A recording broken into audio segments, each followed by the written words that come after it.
The city lights of Manila flickered against the glass windows of the high-rise condominium as the day slowly slipped into night. Inside the penthouse, silent and spotless, a young Filipino woman moved with practiced care. Her name was Lila. She was 29, soft-spoken, and carried a quiet strength that only life's toughest battles could teach. She had been working as a domestic helper for just 3 months, and although her employer, business magnate Victor Sandoval, paid well, Lila rarely kept anything for herself. Every peso she earned went back home to her mother, her younger siblings, and her son, whom she had not seen in years. When the clock hit 10:47 p.m., Lila's stomach growled. She hadn't eaten since sunrise. She had washed the dishes, ironed clothes, cleaned the floors, and packed Victor's schedule for the next morning. She worked with discipline, but hunger eventually caught up to her. She opened the refrigerator silently, careful not to make even the smallest noise. She knew the rules: no eating the boss's food, no touching leftovers without permission, and absolutely no cooking unless it was for him. Inside the fridge, she saw a covered plate, leftover steak and vegetables from Victor's dinner. She swallowed hard. Her hands trembled slightly. She whispered to herself, just a small piece, so I can sleep. Lila knew she shouldn't, but hunger can make a person forget fear. She slowly took a tiny bite, just enough to keep her from fainting. She didn't know a security camera had recently been installed facing the kitchen doorway. The next morning, at exactly 6 a.m., Lila prepared breakfast as always: pressed coffee, scrambled eggs seasoned with herbs, and toasted bread. Victor walked in, sharp-eyed and silent, his expression unreadable. She bowed her head politely. "Good morning, sir." Victor sat down, pulled out his tablet, and with a cold tone said, "We need to talk." Lila froze. He placed the tablet on the table and pressed play. The security footage showed her standing in the kitchen late at night, the fridge opening, her hand lifting the plate, her taking a bite. Lila felt her knees weaken. "Sir, I'm so sorry," she stammered. "I didn't want to waste anything. I was very hungry. I shouldn't have done it. Please forgive me." Victor did not raise his voice.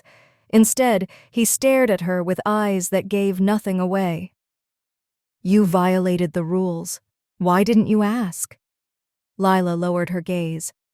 "Because I didn't want to seem ungrateful. You already do so much. I thought it would be wrong to ask for more." Victor watched her carefully. He had punished employees before for much less. He was known in the business world for being strict, calculating, almost mechanical in his precision.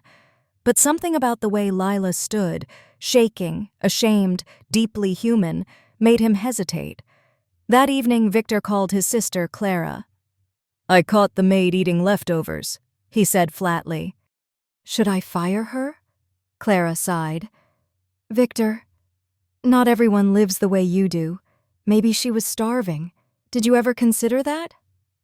"Why would she be starving? I pay her enough." "Do you know anything about her life?" Clara asked gently. "Have you ever asked?"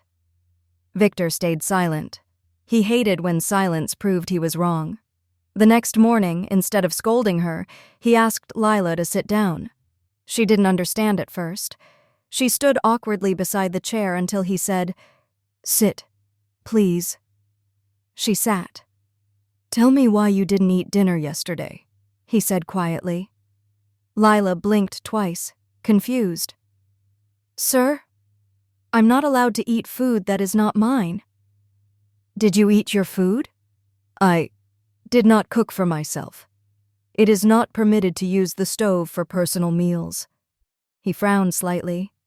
"Who told you that?" "You did, sir, the first week I arrived." A long pause filled the room. He had indeed said that, without thinking how it might affect her. Victor exhaled slowly. "Lila, I didn't mean for you to starve." She looked down at her hands. "It is okay, sir. I am used to it." Used to it. Those 3 words stayed with him all day. Later that week, While reviewing business proposals, Victor found himself distracted. He remembered seeing Lila rubbing her arms at night when she thought he wasn't looking. He had assumed she was cold. Now he realized it was hunger, fatigue, and maybe loneliness. For the first time in years, he felt something unfamiliar. Guilt. One night, he ordered takeout from an expensive restaurant. He placed 2 plates on the table instead of 1. When Lila arrived to serve him, he gestured to the seat across from him. "Sit, eat." Her eyes widened. "Sir, no, I can't. It isn't proper." "It's dinner," he said simply. "Not a negotiation." Slowly, hesitantly, Lila sat. She picked up her fork as if it were made of glass. She took 1 bite, then another. Tears formed in her eyes. "I haven't eaten like this in so long," she whispered. Victor didn't know what to say, so he said nothing. But he listened. To the silence, to her breathing, to the truth between them. Eventually he asked, "Why did you come here? Why leave your family?" Lila clasped her hands together. "My son needs school fees. My mother is sick. My brothers cannot find work. I am the only one who can provide." "And who takes care of you?" Victor asked softly. "No one, sir. But that is life." Over the next days, something shifted. Victor started noticing things he had ignored before. The way Lila folded laundry with care, how she wiped surfaces twice to make sure they were spotless, how she prayed quietly every morning before beginning her chores. She wasn't just a maid. She was a person carrying the weight of an entire family. One afternoon, he found her sitting on the balcony, staring at her phone with silent tears. Without looking up, she whispered, "My mother's medicine is running out. I don't know how to help anymore." For a man who built billion-dollar companies, Victor suddenly felt powerless. He sat beside her, unsure of what he was supposed to do. "How much is the medicine?" She shook her head. "It is too expensive. Please, sir, don't worry. It is my burden." "It doesn't have to be," he said, surprising even himself. The next day, he quietly contacted a private clinic and paid for her mother's treatment. He didn't tell Lila right away. He simply waited. A week later, Lila received a call from her sister. Her mother was improving. The doctors said someone had paid in full. Lila froze, then slowly turned toward Victor, who was pretending to read a newspaper. "Sir, was it you?" He lowered the paper just enough for their eyes to meet. "Your mother deserves care." Lila broke into tears, not the quiet kind she had learned to hide, but full, raw emotion she could no longer contain. "Sir, I don't know how to thank you." "You don't need to thank me," he said gently. "Just take care of yourself." From that moment, everything changed. Victor allowed her to eat freely from the kitchen. He increased her salary without her asking. He gave her 1 day off per week and insisted she rest more. But the biggest change wasn't the money or the food. It was how he treated her. He no longer saw her as an employee. He saw her as a human being. Months passed, and the harsh businessman others feared began to soften. Lila's presence humbled him. She never asked for anything. She worked with quiet pride, and her gratitude wasn't loud. It was in the small things. The way she brewed his coffee exactly the way he liked, the way she greeted him every morning with a sincere smile, the way she remembered details of his schedule that even he forgot.